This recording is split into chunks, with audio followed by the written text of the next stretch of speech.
This final mini lecture is going to be about astrobiology. Now, astrobiology is like a combination of astronomy and biology. Right now, there's a lot of areas where astronomy is overlapping with other sciences. Astrochemistry is the study of chemistry in the atmospheres of other planets and the chemistry in galaxies and the interstellar medium. Astrobiology is the study of life, essentially, and its potential in the universe. So the different parts of astrobiology, think about the origin and nature of life, even here on our planet, but in other parts of our solar system and beyond, and the co-evolution of life with planet Earth. So how has life evolved as Earth has evolved over the at least 4 billion years since it was formed? Another part of that is thinking about the habitability of Mars. So maybe not necessarily the habitability of Mars today, but the Mars a few billion years ago. We think that the early Mars had a lot more potential for life because we know that the early Mars had water flowing on its surface, and maybe it had more of an atmosphere than it does now. And our journeys to Mars in the future are going to help us better understand this. We can also think about the habitability of icy worlds. We learned that some of the moons, the icy moons of Jupiter and Saturn, also can have liquid water on them, and some of them have cryovolcanoes. So instead of spitting out lava, they're spitting out like water vapor and ices. So you might not necessarily need to be a planet. You might not necessarily need to be in the habitable zone in order for you to have liquid water there.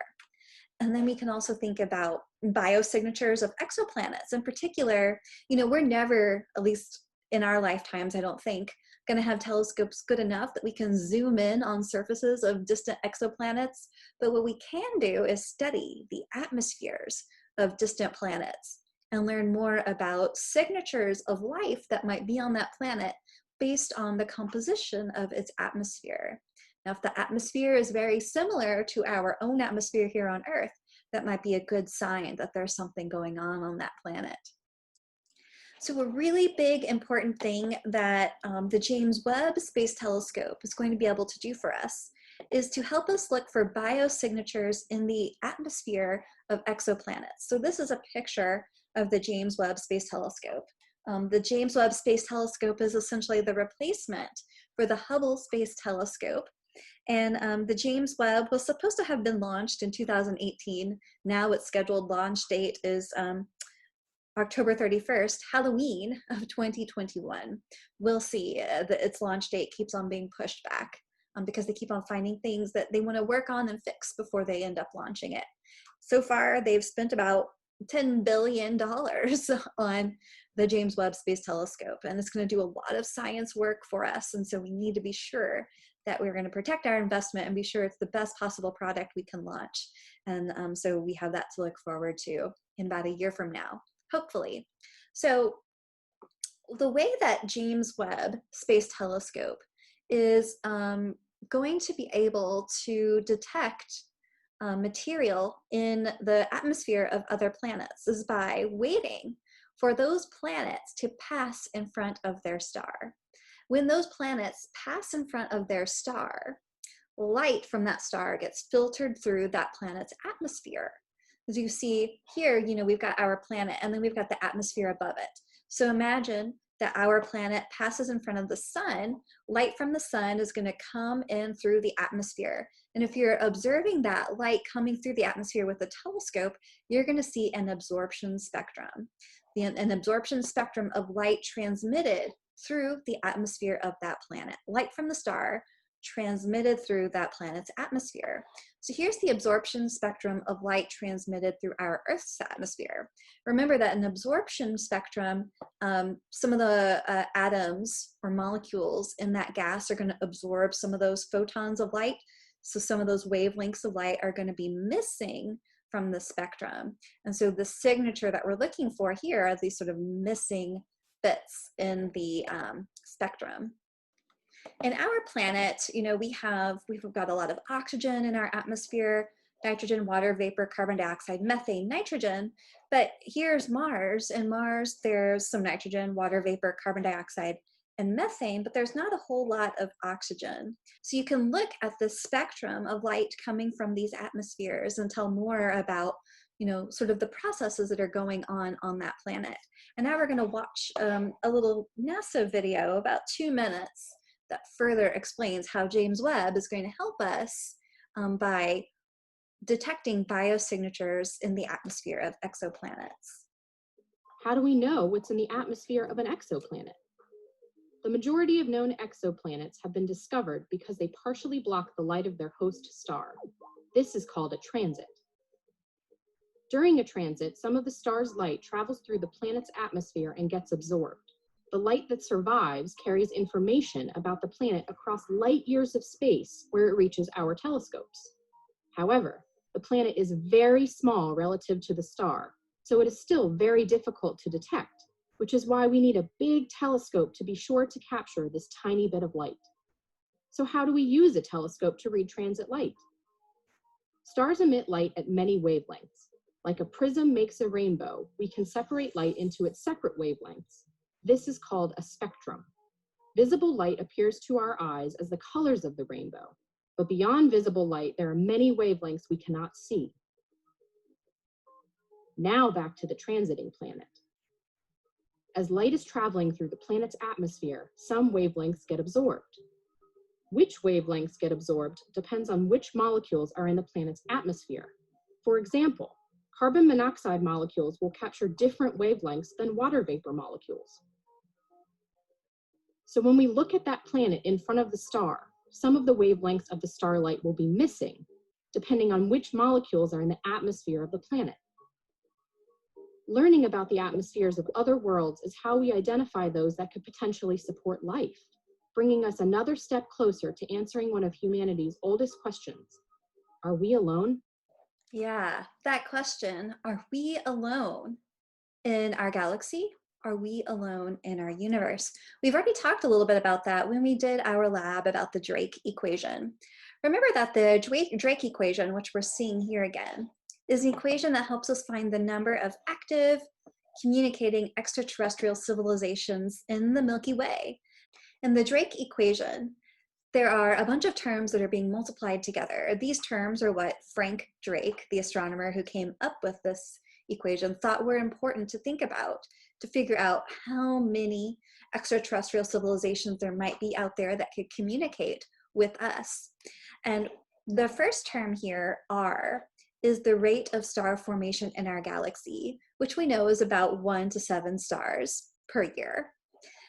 F sub p here is the fraction of stars that have planets. And we've already learned that that's a lot. At least 50 to 70%, maybe even 100% of stars have planets. Well, probably not every single star has a planet, but the majority of stars have planets. In E is the average number of planets per star that could potentially support life. So if you're thinking about that as being like a planet that's maybe terrestrial and also in the habitable zone of a star, we've already seen some examples of stellar systems where there's multiple planets per star that could potentially support life. For example, the TRAPPIST-1 system has 3 of those planets that are in the habitable zone, and they're also terrestrial around the star. FL is the fraction of those planets that could support life that actually go on and do develop life. Okay, that's more of a term that's less well known. It's harder to put a boundary on that term because we don't really have any other data point for that except for us here on the Earth. At least we don't have any other data points yet. Fi is the fraction of these planets bearing life on which intelligent, civilized life has developed. Okay, again, we only have one data point for that, us. FC is the fraction of those civilizations that develop communicating technologies that could detect signals in space. And then L is the length of time over which these civilizations release these detectable signals. Now, we've only been doing this here on our planet for about 100 years. So not a whole long time. So if you take whatever you think these terms happen to be and take a minimum, multiply that by 100, you're not going to get a very large number for the number of active communicating extraterrestrial civilizations in the Milky Way. Now, I went back through the Drake equation and put a whole bunch of terms in there, what I thought would be like the minimum number for some of these terms and the maximum number for some of these terms. And I found a really broad range of numbers for the Drake equation. Remember, the Drake equation is the number of active communicating civilizations in our Milky Way. And I found a number anywhere from 1.4 times 10 to the minus 5 to 5.25 times 10 to the 8. So this first number here essentially tells us that 1 in 71,000 galaxies could have a communicating civilization like ours. And then this larger number here says that there's 525 million other civilizations like ours in the Milky Way. So if there's so many of them, why haven't we encountered them? Well, space is big, and it takes a long time, even if you're traveling at the speed of light, to get between the nearest galaxies. So for example, the nearest galaxy beyond our own, the Andromeda galaxy, is 2.5 million light years away. So even if we traveled at the speed of light, we'd have to wait 2.5 million years to get there or to receive a signal from that galaxy at all. So the Drake equation, the number of communicating civilizations in our galaxy, is more of a philosophical thought process rather than a true hardcore science question. But it still asks us, what do we need to have for life on our planet? And it also makes us think about how incredibly lucky we are that we have the planet that we do, and that we're able to have a planet that's in the habitable zone around a star, and that star is not too terribly magnetically active, so we can keep on living our lives without having to worry about that star spitting out constant storms of magnetism our way all of the time. It happens on occasion, but not all of the time.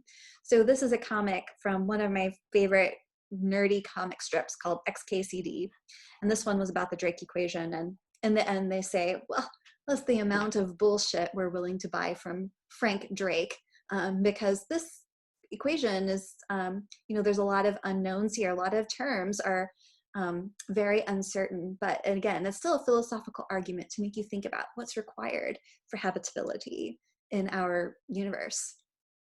So are we alone in our universe? That's always a question that I've been intrigued about ever since I was a kid, thinking about aliens and what exists out there. And I guess that's part of why I decided to study astronomy. It's fun to think about. And here's a slide from one of my favorite TV shows, X-Files.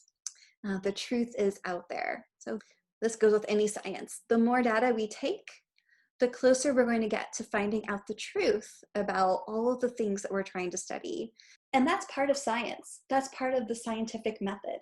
The more data we take about our world around us, the more models we run, the more we compare our findings with theory, the closer we'll get to a truer understanding of our world around us. So that's our last mini lecture for astronomy. And thank you all for hanging in there with me throughout the semester. I hope you learned a lot, and I hope that you come away having a better appreciation of science and what it means, and a better understanding of our universe and life within it, and how we have such a really special thing going on here with our habitable planet and our habitable zone.